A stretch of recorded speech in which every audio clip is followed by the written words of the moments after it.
Bien, pues muy buenas tardes a todos y bienvenidos.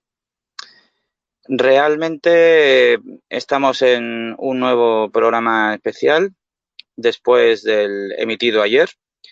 En principio prefiero continuar con esta línea de formato. Prefiero que las emisiones se basen en programas especiales más que establecer una periodicidad concreta, ya que no puedo garantizar tener una regularidad en la emisión de un programa concreto, de un podcast concreto. Así que prefiero este formato de emisiones especiales a partir de temas de rabiosa actualidad. ¿Cómo es, sin ir más lejos, el tema que nos ocupa hoy? Es un tema que está copando toda la actualidad informativa internacional. Es el conflicto, la tensión, la escalada en la Europa del Este, concretamente en la frontera entre Rusia y Ucrania. Este es un motivo de tensión y es un motivo de preocupación no solo en la zona del este europeo, sino a nivel mundial. No cabe duda. Y no es para menos, ya que las consecuencias de un hipotético enfrentamiento bélico, las consecuencias de una confrontación, pues lógicamente tendrían repercusiones globales, repercusiones absolutamente globales. Precisamente son esas repercusiones las que vamos a intentar desgranar en la tarde de hoy y poder de algún modo anticipar a lo que nos podemos atener. Sin embargo, sin más dilación, voy a dar paso a la primera intervención de los oyentes que en el día de hoy se han incorporado con bastante diligencia. En este caso tenemos a Rino y Pitonisa. Bienvenidos y vamos a escuchar a Pitonisa. ¿Me metes en el directo que quiero hablar contigo? Por supuesto que sí. Te voy a agregar como coanfitriona. Un segundito. Vamos a ver, un momento. Pues ya deberías... Un momentito. Estamos en ello. Hola. Ya, Pitonisa, bienvenida. Ya estás añadida a la charla. Permíteme, porque tengo un mensaje de Rino que vamos a reproducir también. Hola, ¿qué hay? Gran tema. Está todo el mundo expectante. A ver si empieza o no empieza. Ojalá que no. Pues yo creo que nos afectaría poco. En la medida de que, por ejemplo, es una guerra televisada, como la primera guerra del Golfo, que fue la primera guerra televisada. Más allá de el miedo que nos quieran meter los medios, yo creo que, aunque la guerra se extienda demasiado, no nos va a afectar más allá de pagar, por ejemplo, el gas, el doble, pero vamos a seguir haciendo lo mismo cada día, imagino. Bueno, Pitonisa, interesante la aportación de Rino, que afirma que no afectaría nuestro día a día más allá de la subida del precio del gas. Y bueno, yo ya anticipa uno de los temas, de los ejes sobre los cuales quería desarrollar mi exposición en el día de hoy.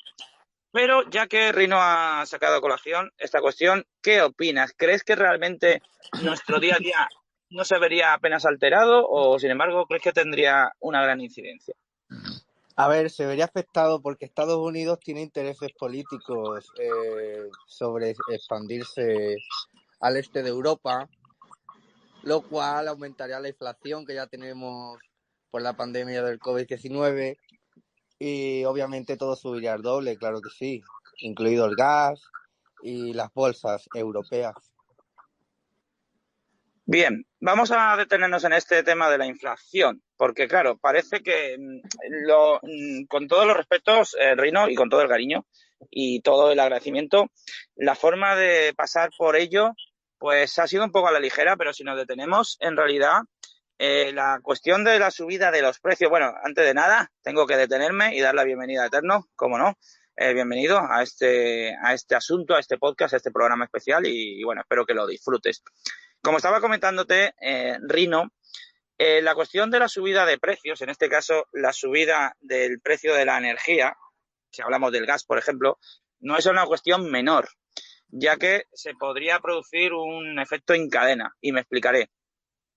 Como bien ha dicho Pitonisa, la subida de la energía ya se ve intensificada por un contexto inflacionista. Estamos en un contexto de subida de precios generalizado, todos lo sabemos, esto también es un tema de rabiosa actualidad.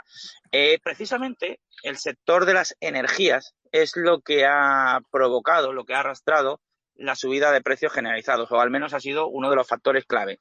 Y hay que tener en cuenta que estamos en una región terriblemente sensible.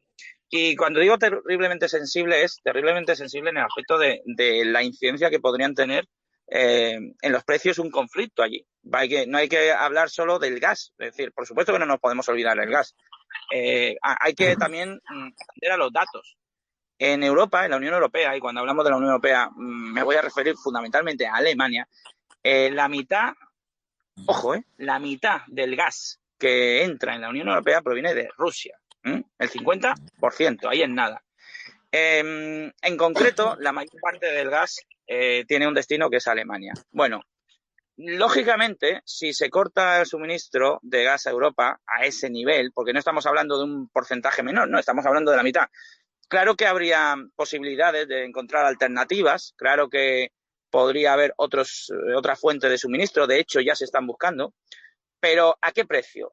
Lógicamente habría una mucha menor oferta, la oferta se reduciría drásticamente y eso dispararía el precio del gas. Pero claro, no se va a quedar solo en el gas, es que el gas automáticamente que suba el gas va a hacer que suba la demanda de otras energías alternativas, podemos hablar por ejemplo de la energía eléctrica y eso va a disparar pues sin más si cabe, porque fijaos la que estamos teniendo con la subida de las energías, pues bueno, esto va a incrementar más si cabe todo el precio de las energías y también los medios para producirla, porque a mayor demanda, más consumo, más incremento de precio, es decir, vamos a entrar en una especie, o entraríamos en el caso de que se llevara a cabo el conflicto, entraríamos en una espiral y esto sería, sería inquietante, porque ahora podemos hablar en sí mismo solamente de los precios de la inflación. Creo que iba por ahí tu intervención anterior, ¿no es así, Pitonisa? Sí, como bien dices, a ver, la subida de la luz aquí en España, por ejemplo, se ve incrementada por el cierre de centrales nucleares, ya que nos dicen que todo es verde, pero es que eso es mentira, porque la Unión Europea declaró verde la energía nuclear y el gas también. Por lo tanto, la subida aquí es incrementada por los politicuchos. Bien, de ahí yo creo que ahí habría mucho que matizar, pero en todo caso tenemos Pero no, esto es así, fíjalo, no disfraces las cosas. Bueno, ahora vamos a matizar eso, porque yo te aseguro que eso se puede matizar. Estás mintiendo a la gente, fíjalo. Que estoy mintiendo. Mira, sí, bueno, te voy a argumentar. La subida de precios, a un segundo, Rino, que enseguida voy a reproducir tu audio. Antes de nada, Pitonisa, yo te diría que moderadas un poquito tu lenguaje, porque es un poco presuntuoso afirmar, hacer una aseveración. ¿Presuntuoso de qué? Ni que te hubiera insultado, ¿no? Bueno, te vuelvo a decir.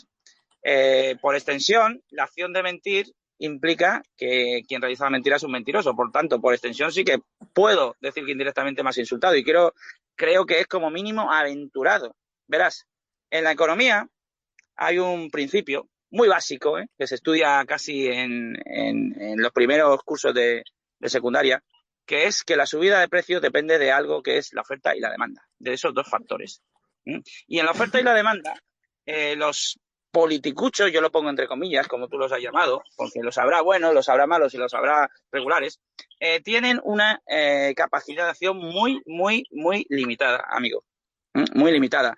De manera que la prueba la tenemos en que hemos visto gobiernos en España de todo signo, de todo cuño, y al final, pues el precio de la luz sigue subiendo. Es más, te voy a poner otro ejemplo. A ver, China, fíjalo. ¿tú has escuchado a Putin hablar sobre la energía nuclear y sobre lo que opina sobre las energías verdes y todo eso? ¿Lo has Por escuchado, supuesto que Gary? sí. Claro que sí, pero te Por voy lo a que dar dice más. Putin, va a misa. Bueno, yo particularmente no sigo ninguna religión y te vuelvo a decir, Pitonisa, creo que Putin tienes es que, Dios. creo que tienes que moderar tu tono y moderar tu Te voy a lenguaje. moderar, a ver si te voy a pegar una hostia. Bueno, Pitonisa, yo creo que con esto directamente, Tobogán de pío. pues nada, vamos a seguir porque creo que cuando se pide intervenir, además como contertulio, pues yo creo que hay que mantener un cierto nivel y un cierto respeto ya a las propias personas que están escuchando. Creo que la persona que ha pedido ser contertulio pues no daba el nivel, no mantenía las formas y por tanto pues he optado por directamente eliminarla como contertulio. Dicho lo cual, vamos a dar pie a escuchar los audios de Rino y de Jim Hecker. A ver, Pues efectivamente la inflación es uno de los grandes problemas. Hoy precisamente han caído casi todas las criptomonedas y quienes tenemos ahí una parte de ricos en criptomonedas lo hemos notado por el tema de la inflación, pero mira, y seguramente es por el miedo a la guerra. Yo creo que a nivel cotidiano, aunque nos tripliquen el precio de la luz, de la factura de la luz, no creo que vaya más allá de cómo nos afectaría. Porque es un conflicto que en el fondo solo nos puede repercutir en la subida de precios. Y como estamos acostumbrados a que nos suban el precio tanto, y en el fondo nos hemos acostumbrado, yo creo que más allá de nuestro bolsillo no nos va a afectar nada, afortunadamente. bueno, te agradezco muchísimo tu intervención, Rino, y ahora la vamos a comentar. Vamos a dar pie también a la intervención de Jim Heckler. Hello, everybody. This is press secretary of Vladimir Putin. If you have any questions about us coming on Ukraine, you can add me to the chat or leave your number and I will call you back as soon as I can. Goodbye. Bueno, Jim, traduciendo para quien no haya entendido el mensaje en inglés, pues se autodenomina el poco menos que un representante de Vladimir Putin. Bien, lo tendré en cuenta, Jim, pero creo que de momento pues prefiero mantenerte como oyente. Bueno, Rino, voy contigo. Mira, efectivamente, tenemos puntos de vista divergentes sobre lo que podemos considerar la gravedad de una hipotética subida de precios. Bueno, no tan hipotética, porque casi sería segura y ya la estamos viviendo. Ten en cuenta una cosa, Rino. La subida de precios arrastra también subida de tipos de interés. Y esto sí que hace daño. Y hace daño por dos motivos. Hace daño en un primer momento porque el consumo privado, y en este caso la deuda privada, los créditos personales, créditos hipotecarios, créditos de todo tipo, se basan en esos tipos variables que van a incrementarse. Por lo tanto, la población de a pie va a tener que pagar sus créditos más caros. Pero es que hay otra cosa todavía mucho más inquietante y es que los principales asumidores de deuda, los principales deudores en la economía mundial son los estados y las propias entidades financieras. Y que los estados se endeuden y se endeuden con un tipo más alto es muy delicado porque ahí es cuando pues tendrían que venir los clásicos recortes de servicios, la clásica eliminación de derechos, en fin, tendríamos pues una serie de medidas que irían en contra del estado del bienestar en una línea muy similar a la que ya ocurrió en la crisis de 2008. De manera que, claro, no podemos minusvalorar la incidencia que podría tener esa subida de precios, esa inflación, porque en una dinámica tan inestable como la actual, pues lógicamente nuestro día a día y el día a día de nuestros estados y de nuestro mundo cotidiano, pues podría verse afectado. Al menos así lo creo. Bien, tenemos de nuevo dos intervenciones de Rino. Rino, por cierto, si quieres puedes intervenir como contertulio sin ningún problema, pero no obstante, de momento vamos a escuchar tus audios. Bien, Madre mía, yo no me creo que nos haya mandado un audio el representante de Vladimir Putin. Quiero decir que no me imagino un secretario usando un teléfono móvil como una choripoligonera y una aplicación como estas. Pero quién sabe, como dicen que los rusos tienen servicios secretos, dice que... Bueno, no sé, a ver qué más dice. Pero me he quedado perplejo, ¿eh? Pues quiero decir que, en resumen, nos puede repercutir económicamente, lo cual no es ningún problema, porque afortunadamente, pues, en España estamos bien sobrados de pasta, quien más o quien menos. Pero yo sí que me acuerdo que en la primera guerra del Golfo había un cierto miedo en la población. Incluso la gente iba a los supermercados a acaparar alimentos. Y había gente que estaba preocupada porque su hijo iba a ir destinado a la guerra del Golfo. Menos mal que al final solo enviamos 2 fragatas y a Marta Sánchez, que cantó ahí, que hicimos el ridículo.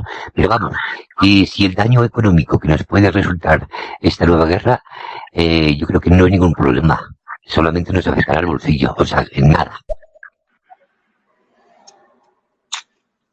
Bueno, Rino, de nuevo, solo nos afecta al bolsillo, ni más ni menos. Todo depende de la importancia que le demos a la economía. Pero vamos a hablar, ya que ha de alguna manera indicado tan oportunamente que la economía o la incidencia en la economía sería una consecuencia menor, podemos hablar también de los cambios sociopolíticos. Vamos a hacer una comparativa con lo que podría ser el mundo a principios del siglo XX, porque estamos en el primer tercio del siglo XXI. Si tú repasas la historia, cuando se produjo la Primera Guerra Mundial, el detonante, el casus belli, pues fue una región balcánica. Fue, como probablemente recuerdes, la visita de los herederos al trono del Imperio Austrohúngaro a Sarajevo. Y ahí pues se produjo el atentado de un separatista. Este hecho, al final, lo que produjo fue el recrudecimiento de la severidad del Imperio Austrohúngaro sobre sus regiones limítrofes en la zona balcánica, pero por ende hubo una serie de reacciones en cadena de otras potencias que al final acabaron desencadenando en un conflicto. Entonces, claro, aquí tenemos que hablar, hemos hablado de la cuestión económica, pero también tendríamos que hablar de los movimientos en el tablero sociopolítico, que lógicamente no se iban a quedar en agua de borrajas. No, es difícil que una escalada de tensión en una zona tan sensible como la frontera entre Rusia y Ucrania no mueva de alguna manera un terreno geopolítico que ya está bastante agitado de por sí. A ver, te doy pie, Rino. Pues te agradezco que me invites, pero ahora, quizá más tarde, que ahora estoy aquí haciendo algunas cosillas. No quiero decir que la guerra, como es un asunto tan terrible para la humanidad, ojalá todas las guerras que hubiera habido solamente hubieran afectado al bolsillo.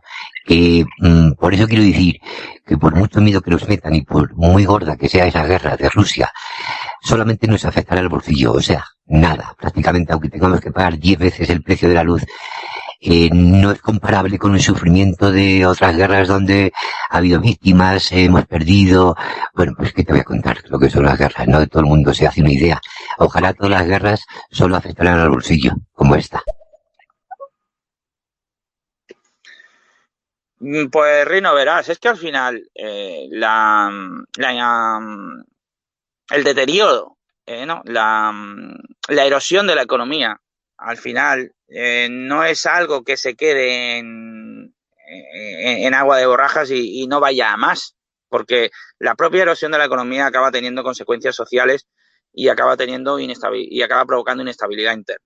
Mira, un país que tenga un nivel de deuda alto, con un tipo de interés alto, tiene problemas para financiarse.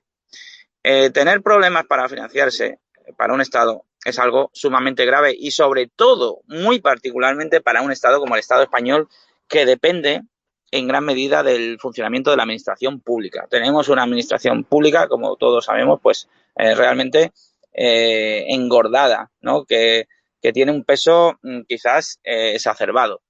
Entonces, si consideramos que precisamente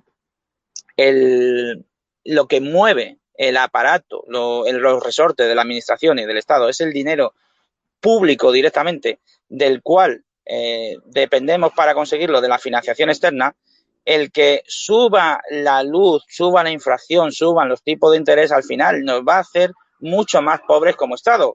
Y hacernos más pobres como Estado no significa ni más ni menos que tener menos servicios básicos, peor sanidad, peor educación, mucha más tensión en la calle, las ayudas sociales se reducirían o se eliminarían en gran medida, las coberturas de desempleo se eliminarían, las pensiones se recortarían, los sueldos de los funcionarios públicos, todo eso va a crear un clima de crispación, si cabe, mayor al que ya tenemos, que no es poco. Y todo eso, pues súmalo, el desgaste de la pandemia, la crisis sanitaria y toda la tensión política interna que ya tenemos en este país. Es decir, vamos a vivir una atmósfera irrespirable.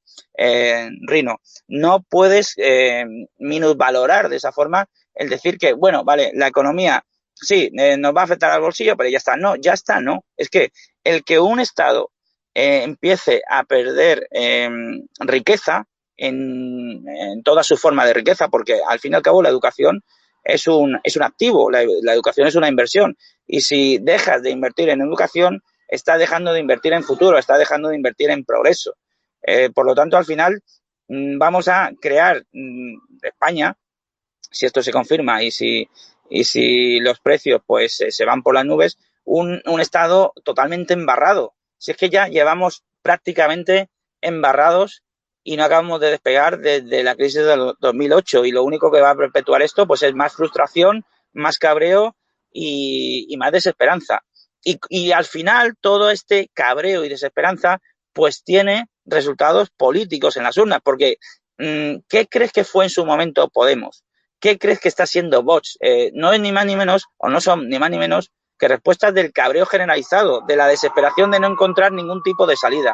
Y entonces cualquier mesías, cualquier encantador de serpientes que aparezca, pues va a contar con el apoyo de la gente, como así está siendo. Bueno, suena una sirena de fondo porque estoy aquí en la calle, pero no es problema.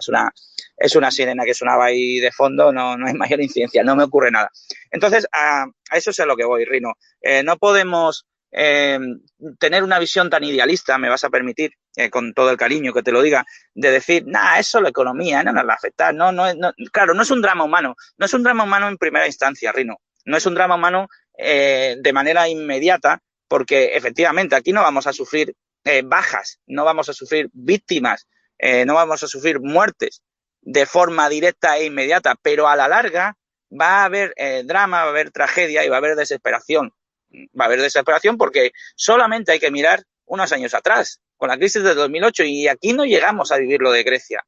No llegamos a estar al borde de salir del euro, no llegamos a estar en una situación de no poder financiar, de no conseguir financiación, pero si en algún momento eso pasa, la situación, desde luego, no va a ser ningún juego, no va a ser ningún cuento de hadas, va a ser muy, muy jodida, porque hablamos de muchísimos sueldos que se recortarán, muchísimos empleados públicos teniendo más carga de trabajo y menos y peores condiciones. Y eso se va a traducir, pues, como digo, en cabreo, tensión, movilizaciones y salidas políticas pues bastante desesperadas. Y cuando digo bastante desesperadas es que cualquier encantador de serpientes que tenga unas ideas reaccionarias pues va a poder hacerse con el control. Cualquier manipulador, cualquier demagogo va a poder arrastrar a la gente y veremos a ver, porque eso, pues ya te digo, nos lleva a un escenario muy incierto, como cuanto menos inquietante.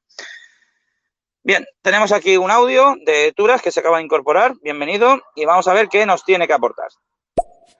Hola, muy buenas, aquí Solitos de Altura, Solitos Fígaro. A ver, bueno, interesante tema, interesante. A mí me encanta esto de la geopolítica, hablar de cosas serias. Aunque no entienda mucho a veces, que crea que todo lo sé, pero no sé nada. Esto que has dicho, Fígaro, sobre Vox y Podemos, que es el descontento de la gente. Sí, en parte sí, pero no dejan de ser partidos políticos creados por el sistema. Cuando hay un cierto descontento, el sistema parece que te pone la solución, que tocas los dedos. Al final del día es nada, es jugar en el mismo tablero donde las reglas son las mismas y donde nada va a cambiar. Porque si algo fuera... perdón, que me he liado y que se acaba el tiempo. Bueno, ningún problema, Turas, porque se te ha entendido perfectamente, a pesar de que al final el audio te haya dejado un poquito con la palabra en la boca. Sobre tu denominación, ¿no? Bueno, sobre tu definición de estos partidos como productos del sistema. Sí, por supuesto, pero es que el sistema tiene este tipo de resortes y forma parte de la situación. Cualquier partido que tenga representación parlamentaria de un modo o de otro es producto del sistema.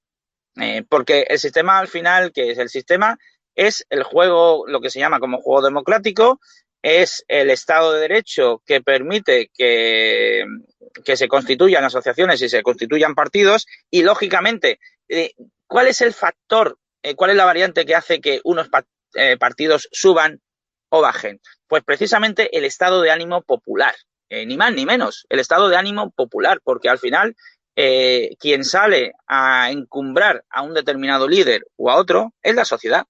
Y es así de sencillo. Por tanto, ¿son productos del sistema? Claro que sí, pero es que tiene que ser así. Y en un sistema democrático contemporáneo, de esta democracia representativa en la que estamos, este es el juego. Es decir, tú ofreces aquello que puede venir bien al mayor número de personas.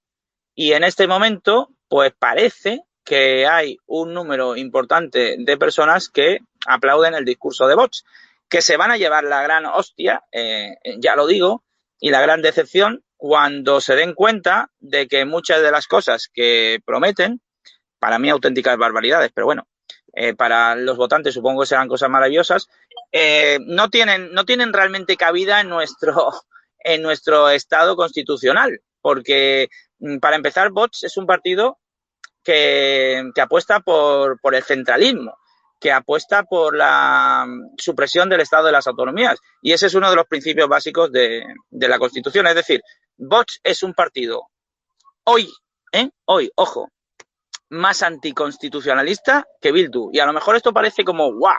Vaya bombazo que ha dicho. No, lo afirmo porque Bildu, que evidentemente tiene una trayectoria, una buena parte de Bildu pues son antiguas personas que estaban en el círculo de apoyo a ETA, todos lo sabemos, pero Bildu en realidad es una confluencia de partidos abertzale, y abertzale simplemente significa que es izquierda independentista vasca, no quiere decir que apoyes el terrorismo. Hay una confluencia de partidos abertzale de los cuales muchos lo que solicitaban era sobre todo que se apostara por una vía política y pacífica. Es decir, que ha habido más presión de un sector político dentro de Bildu que apostaba por la negociación y por las vías democráticas que precisamente ese lado más duro y más reaccionario que era el que apoyaba a ETA. Entonces, hoy por hoy, yo casi que puedo afirmar que Bildu no es menos anticonstitucionalista que Vox, por ejemplo. Con todo, nos estamos desviando quizás un poquito del tema, pero el tema es interesante, así que no me importa demasiado. Vamos a dar pie a las intervenciones de Rino y Turas. Lógica. Pues yo creo que afortunadamente para el pueblo, los políticos no nos influyen tanto como creemos.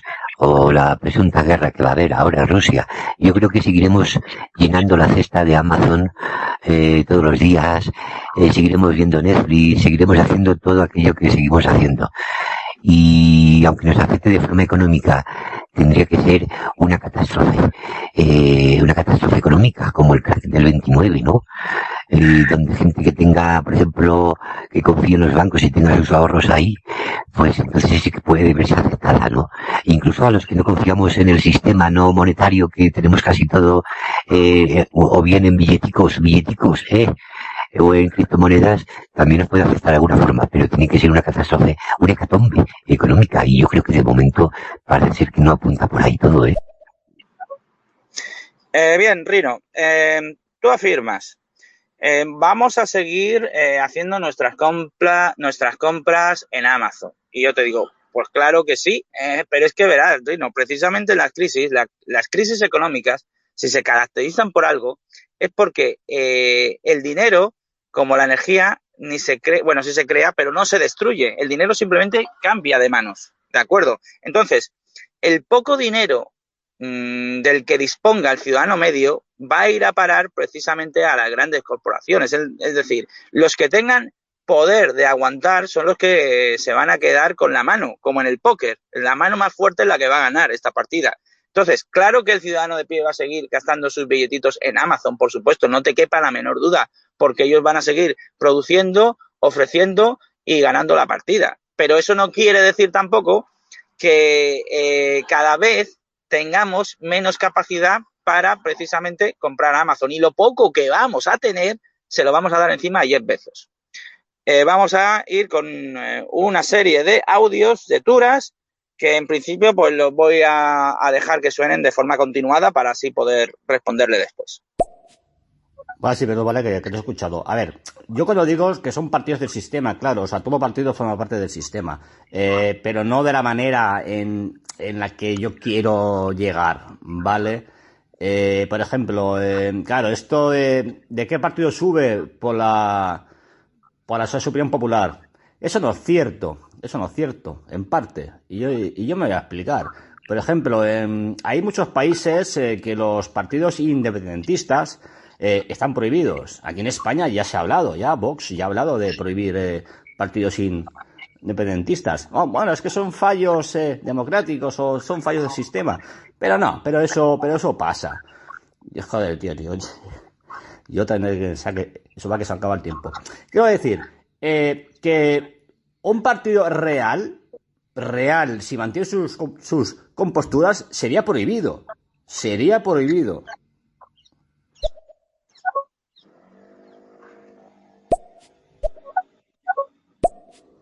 A ver, por ejemplo, voy a poner un ejemplo. Dicen que Vox es un partido de extrema derecha. Para mí es un partido populista, ¿vale? Que abarca muchas partes de la extrema derecha. Igual que Podemos, de la extrema izquierda. Son partidos populistas. Por ejemplo, ¿están permitidos los partidos de extrema derecha? ¿Crees que, por ejemplo, Alianza Nacional, Democracia Nacional, si llegase a los votos de Vox, ¿estaría permitido? No. Mentira. Igual que el Partido Comunista vamos, que un Partido Comunista si plantea todos sus planteamientos y los hace verdad. ¿Sería legal? No. Yo te digo yo que no. Eso es una mentira. La democracia en sí es una mentira. Y el sistema en sí es otra mentira. Bueno, chavales. Por ejemplo, tenéis que ver aquí un claro ejemplo aquí en nuestro propio país. Los partidos independentistas catalanes. Yo soy catalán, yo. O sea, que lo conozco bastante bien. Han existido toda la vida. ¿Qué ha pasado? Cuando ha habido un gran impulso social para la independencia, ha habido una gran campaña contra ellos, mediática, judicial, policial. Ah, amigo, ¿ves? Ah, amigo, ¿cómo cambia la cosa, no? Pues eso hay que decir. Bueno, yo a todo esto no me declaro demócrata, no voto. Bueno, para que si alguno piensa que... Y no soy independentista, me suele apoyar toda lo que es la política, así de claro. Bien, Turas, a ver, para sudarte la polla, como has dicho, la política, la verdad es que has hecho una intervención bastante sesuda, ¿no? De alguien que realmente, pues sí, tiene cierto interés en estos temas. Pero bueno, en cualquier caso, vamos a ir por partes. Sobre la supuesta legalidad y ilegalidad, sobre las hipótesis de la evolución que tendría determinado partido si sobrepasaron los límites. Vamos a ver, es que eso está regulado, Turas. Nosotros en este estado tenemos una cosa que se llama ley de partidos y los partidos políticos en España tienen que estar basados en una serie de criterios que se ajusten a, perdón por la moto que acaba de pasar, que se ajusten a la legislación vigente. Del mismo modo que una comunidad de vecinos, pues tiene que regularse por una cosa que se llama ley de propiedad horizontal. Es un ejemplo muy tonto de lo que yo te quiero decir. Claro que habrá límites. Si un partido se extralimita en su funcionamiento y no asume funcionamientos democráticos, es que la propia Constitución te indica que el funcionamiento de las asociaciones y partidos debe ser democrático en primer lugar. Deben ser democráticos, su funcionamiento interno, para empezar. Y luego, ningún partido político puede defender ideas que vayan o que atenten contra los principios esenciales de la Constitución española, que es el marco jurídico global que determina nuestra convivencia. Que podemos creer en ella, no, pero sí que es un documento legal que nos compromete. Aquí en el tema legal, pues siempre hay un contraste entre lo que es la ley y luego la aplicación efectiva de la ley, por supuesto. Pero es que eso pasa incluso con el código de circulación, porque aparcar en doble fila está prohibido, pero ahora controla a todos los coches que aparcan en doble fila. Lógicamente, no se puede multar a todos. No hay grúas para llevarse todos los coches que aparcan en doble fila. Entonces, está prohibido aparcar, que se aparca en doble fila, por supuesto. ¿Esto qué quiere decir? Cuando un partido adquiere cierta relevancia, y por relevancia vamos a hablar de representación parlamentaria en cualquier de los parlamentos, ya sea estatal o autonómico, o incluso ayuntamientos, ese partido entonces empieza a tener, primero, visibilidad, segundo, responsabilidades, y tercero, y lo más importante, capacidad de subvencionarse y de financiarse con dinero público. Cojo a esto, porque aquí está la clave. Desde el momento en el que tú eres partícipe del juego tomando dinero que es de todos los españoles, tú te tienes que ceñir para ser apto a tener esa financiación pública a los principios que regulan la convivencia entre todos los españoles. Me remito de nuevo a la Constitución. De manera que, al final, pues por supuesto que sí, Turas, por supuesto que habría límites, pero es que tiene que haberlos.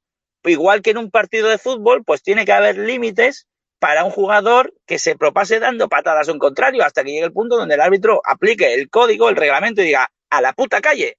Pues ya está, aquí estamos en un escenario donde hay reglas, normas y legislación. Y te voy a decir una cosa, Turas, gracias a Dios que tenemos una regulación, porque la alternativa, entonces sí que sería el caos. La alternativa sería la pura demagogia y la ley del más fuerte. Y llegar el partido aquí que arrasara y dijera, esta es mi ley y esto es lo que hay. Que eso es lo contrario a la democracia, que es la tiranía en el sentido aristotélico clásico de la forma de gobierno que planteaba Aristóteles, y hoy en la sociedad contemporánea le llamamos dictadura. Entonces, tú dices, no creo en la democracia. Bueno, mira, la democracia representativa, occidental, parlamentaria, como la que tenemos aquí, puede tener todas sus taras, fallos, limitaciones, perversiones, no te voy a negar eso. Pero la alternativa, hoy por hoy, siempre va a ser peor. La alternativa a la ley y a la democracia, hoy por hoy, va a ser peor.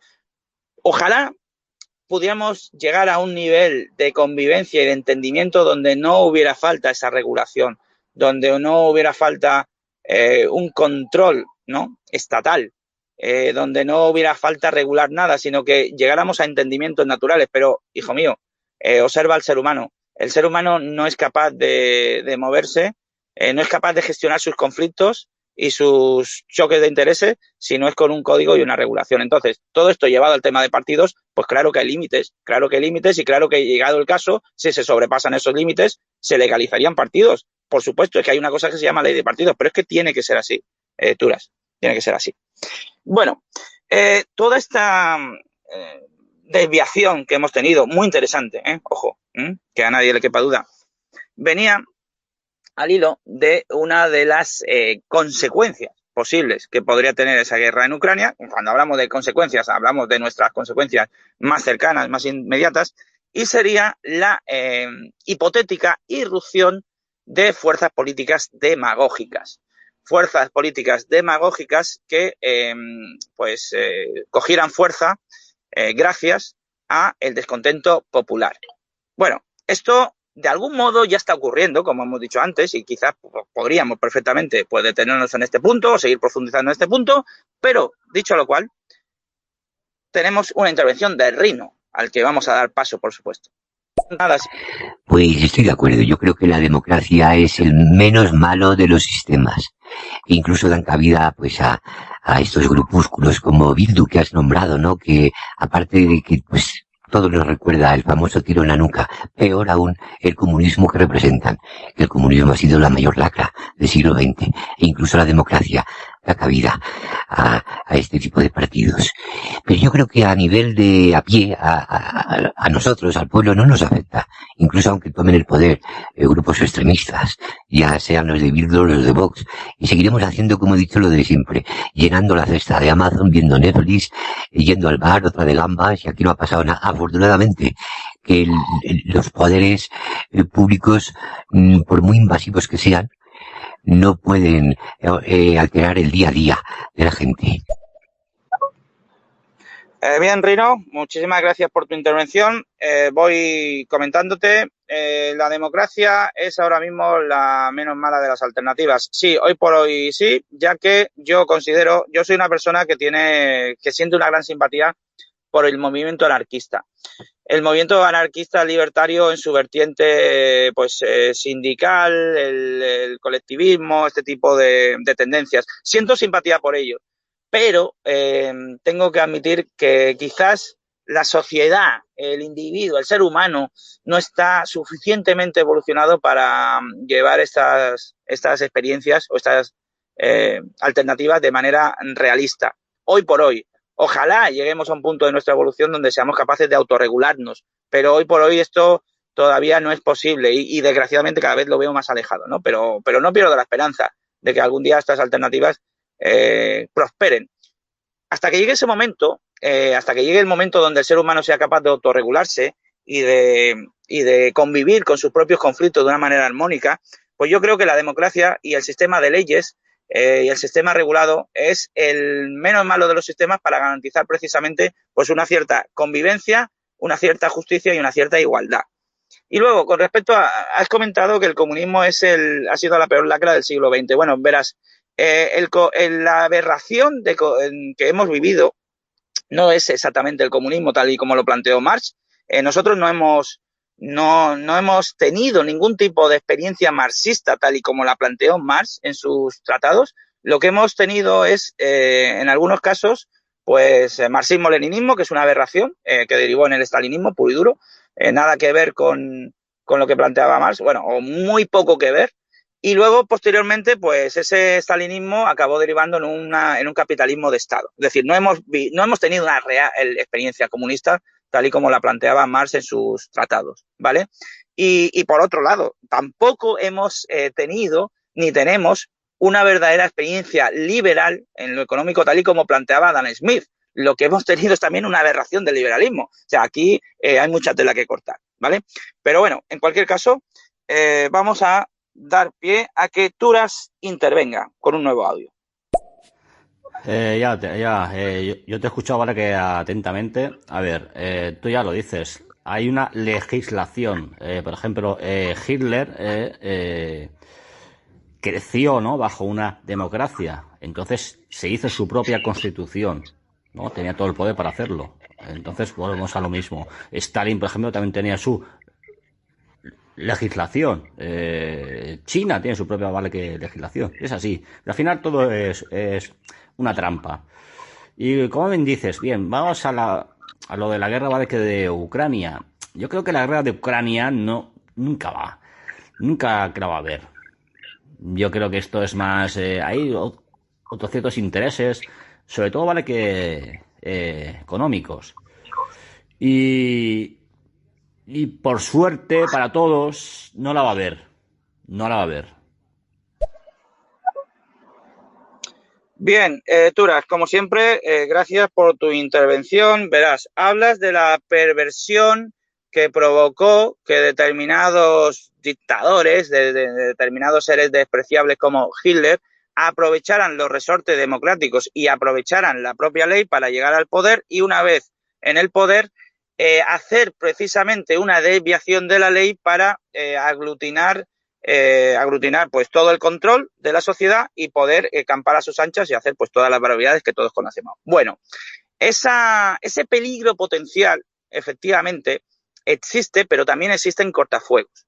¿Cuáles serían esos cortafuegos? Pues precisamente un sistema jurídico, democrático, que planteara la continua vigilancia ante esas posibles desviaciones. Cuando antes he comentado que la ley de partidos implica necesariamente que el sistema de los partidos sea totalmente democrático, es precisamente para evitar futuras desviaciones cuando estos partidos pues obtengan cota de poder. Es decir, eso es un cortafuego y eso está establecido en nuestro sistema legal. Nuestra Constitución, fíjate, precisamente está inspirada en la Constitución que redactó Alemania tras el Congreso de Nuremberg, es decir, precisamente tras el nazismo, porque en ese momento pues se llegó a la conciencia de que había que intentar evitar cualquier tipo de desviación de un gobernante al que se le fuera la olla y que de pronto pues empezara a legislar a su gusto. No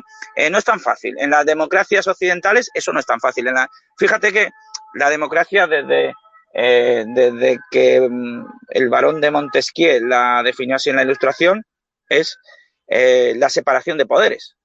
Ahora mismo no recuerdo si fue el barón de Montesquieu o Voltaire, creo que fue Voltaire. Ahora mismo estoy ahí un poco, me falla un poquito la memoria, pero en cualquier caso, en la Ilustración se estableció perfectamente que la clave para una democracia sana es la separación de poderes, una separación clara de poderes. En tanto en cuanto tengamos a unas personas que juzgan y que sean completamente independientes a el gobierno, que es el que legisla, y a su vez ese gobierno tenga un sistema de control a través de una oposición fuerte, entonces tenemos democracia. Mientras esté garantizado la pluralidad política, tenemos democracia. Mientras esté garantizado que las leyes no sean arbitrarias, sino que sean verdaderamente fuente de origen popular, de interés popular, tenemos democracia.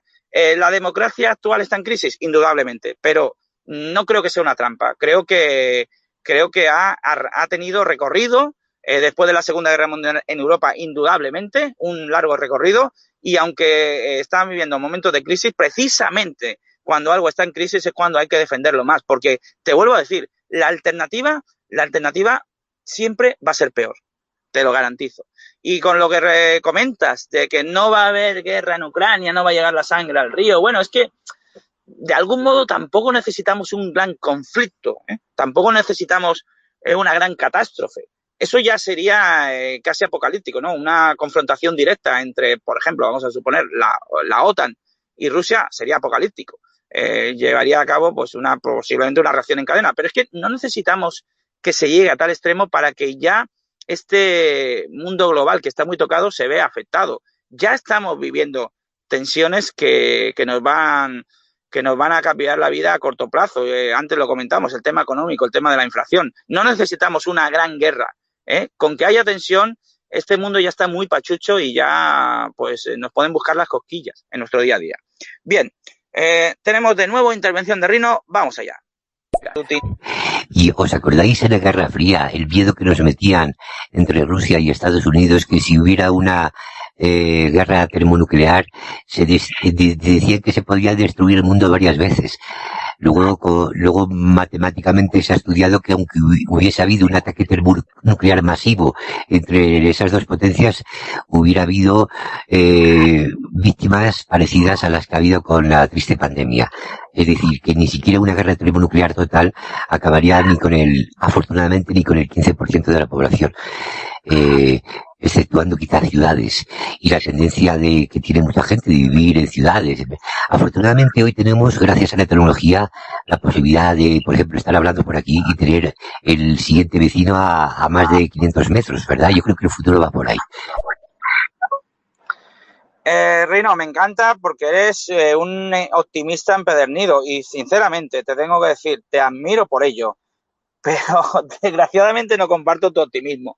Vamos a ver, has hablado de la Guerra Fría, es cierto que la Guerra Fría estuvo rodeado de una aureola casi mítica porque vivíamos con el miedo de que en cualquier momento pues el mundo se fuera al garete. Bueno, es que realmente había armamento nuclear para potencialmente causar la devastación total o casi total del ser humano.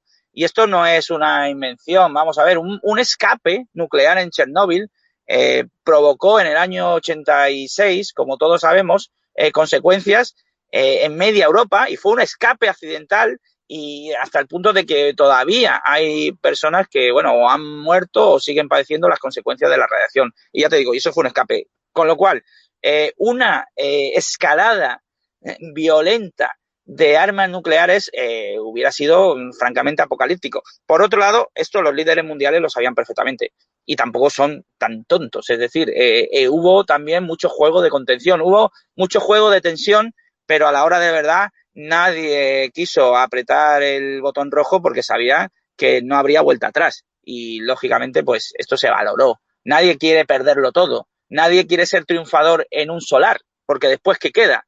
¿Comprendes? Entonces, yo creo que en eso sí os voy a dar la razón.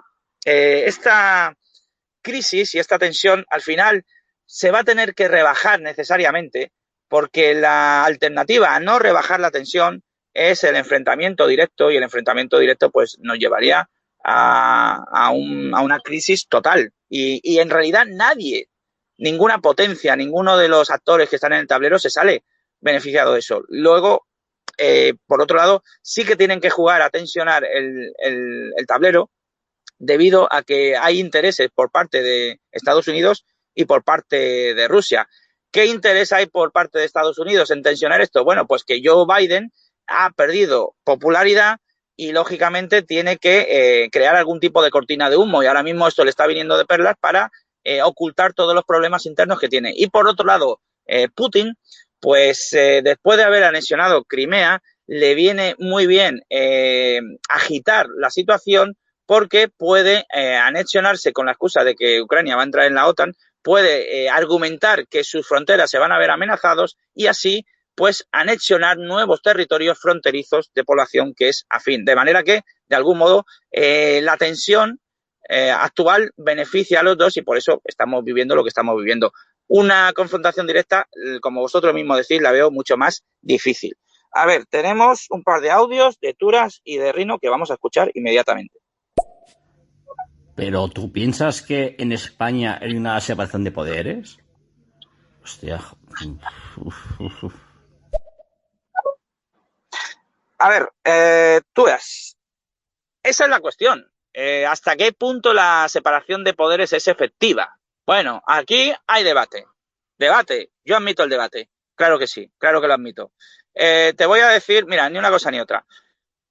Tú implícitamente, creo que en tu intervención, pues pones en duda la separación de poderes en España y me parece legítimo que lo pongas en duda. Pero yo te voy a dar un poquito la vuelta a la tortilla. Digo, vamos a asumir que carecemos de toda separación de poderes en España. No, yo creo que sería inviable. Sería inviable porque entonces no tendríamos parlamento, tendríamos un único partido y no tenemos un único partido. Tenemos diferentes parlamentos autonómicos con partidos de diferente signo. No tendríamos unos cuerpos y fuerzas de seguridad ciudadana que se movieran por impulso de las leyes. No, se moverían arbitrariamente pues a ritmo del gobierno de turno. Y no es exactamente así. Todavía los jueces tienen poder para hacer que la policía intervenga. Todavía, y mucha gente se queja de esto, cuando hay que condenar a alguien, se tiene que condenar bajo unos parámetros. Es decir, podemos, sin lugar a dudas, poner en tela de juicio que hay una separación de poderes efectiva en España. De eso no te lo voy a negar. Pero de ahí a negar la mayor y afirmar que carecemos en absoluto de separación de poderes, yo creo que hay un abismo y hay que ser un poquito cuidadoso con esto. Aunque, eso sí, como he dicho antes, admito el debate y a lo mejor pues podría ser incluso tema para un siguiente programa. Vamos ahora con la intervención de Rino, que ya la escuchamos anteriormente, si no me equivoco, y ahora le tocaría perdón, la de Turas es la que escuchamos, es que ha vuelto a intervenir Turas. Escuchamos a Rino y luego a Turas. Bueno, el tema de las centrales nucleares que pueden tener accidentes es mucho más peligroso que el lanzamiento de ojivas termonucleares. Afortunadamente, las centrales nucleares tienen su seguridad. Pero sí que es verdad, y que hay en la página esta de Microsiervos, que es de ciencia, se hizo un estudio gráfico de qué hubiera pasado si se hubiera desencadenado la guerra termonuclear total. Y apenas un 15% de la población se hubiera visto afectada en núcleos urbanos. Y la radiación provocada por las armas nucleares es muchísimo menos letal que las que puede tener, por ejemplo, una central nuclear como la de Chernóbil, ¿verdad? O la de Fukushima. Pero bueno, esperemos no verlo nunca. Esperemos que eso nunca, que no pase nunca.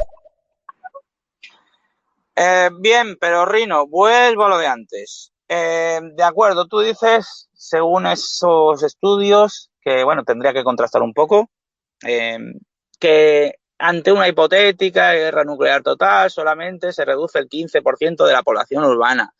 Pero, ¿y después? O sea, es que, primero, tú sabes el trauma que es que en una ciudad como Madrid, de 4 millones de personas, de buenas a primeras, de un día para otro, desaparezca el 15%. ¿Tú sabes cuánto es el 15%? Son 600.000 personas, que desaparecen de un día para otro. Y estamos hablando solo de Madrid. Tú ahora eso, extrapólalo al mundo entero. O sea, estaríamos como en la serie esta que se llamaba The Leftovers. O sea, sería un trauma histórico, pero vamos, el mayor trauma histórico de universal, para empezar.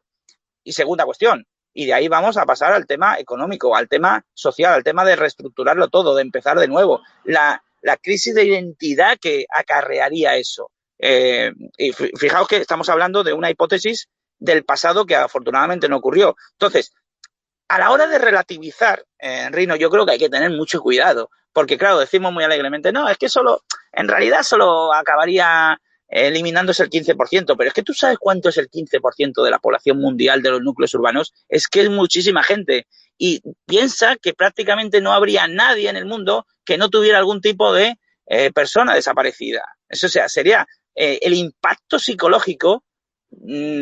Tardaría no años, tardaría siglos y siglos en vencerse. Y luego habría que reconstruirlo todo. Imagínate, pero si incluso algo como las Torres Gemelas todavía nos sigue de algún modo afectando hoy en el plano psicológico, pues imagínate lo que estamos hablando. O sea, no, la sociedad y el mundo no volvería a ser el mismo. No volvería a ser el mismo de ninguna manera. Vamos a dar pie a una nueva intervención de Turas. Mira, ya que habéis hablado ya de anarquismo y comunismo, claro, siempre se habla que de Marx y no se habla de Bakunin, por ejemplo. A ver, el comunismo ha sido un destructor a fuego contra el anarquismo. Me voy a explicar, o sea, todas las posibilidades anarquistas, todas las cooperativas, comunidades, como lo queramos llamar, han sido destruidas por el comunismo. Han sido destruidas por el comunismo. Creo que nos vamos a Ucrania, ¿vale? Que había un anarquista que era Néstor, perdón que si me equivoco, fueron destruidas por el comunismo. En España el Partido Comunista persiguió al anarquismo incluso en guerra civil. Se acaba el tiempo. Bien, efectivamente, Turas. Totalmente correcto. Así fue. Bueno, antes de nada, solo una pequeña matización. Cuando hablamos de comunismo, me remito a lo que dije antes. Hablamos de una aberración del comunismo. No es el marxismo planteado por Marx, sino que es el estalinismo, que en un primer momento tenía su origen en el marxismo soviético, en el comunismo soviético, el marxismo-leninismo, que acabó derivando en el estalinismo. Eso es de lo que hablamos de comunismo, no hablamos de un comunismo real. No obstante, el propio Marx, como ya sabrás, probablemente tú expulsó a Bakunin de la Internacional Socialista, con lo cual, desde el mismo origen, comunismo y marxismo fueron dos corrientes que no se llevaron muy bien. Y, fundamentalmente, aquí lo que hay es un afán por parte del marxismo y después de las corrientes más prácticas, de nuevo el leninismo, de aglutinar todo el escaparate de corrientes alternativas al capitalismo tradicional, ¿no? Era un poder hegemónico lo que se perseguía ahí, y efectivamente hubo campañas y purgas en la Guerra Civil Española. De hecho, el proceso llamado de Revolución Española, que tenía lugar durante la propia Guerra Civil, pues fue sofocado por el ejército, por agentes y ayuda del Ejército Rojo directamente. La URSS intervino directamente en la eliminación del movimiento libertario en España. Esto es un hecho histórico contrastadísimo. De hecho, lo podemos ver hasta en el cine, en una película como Tierra y Libertad de Ken Loach, por poner un caso, ¿no? Es algo súper contrastado. Y efectivamente es así.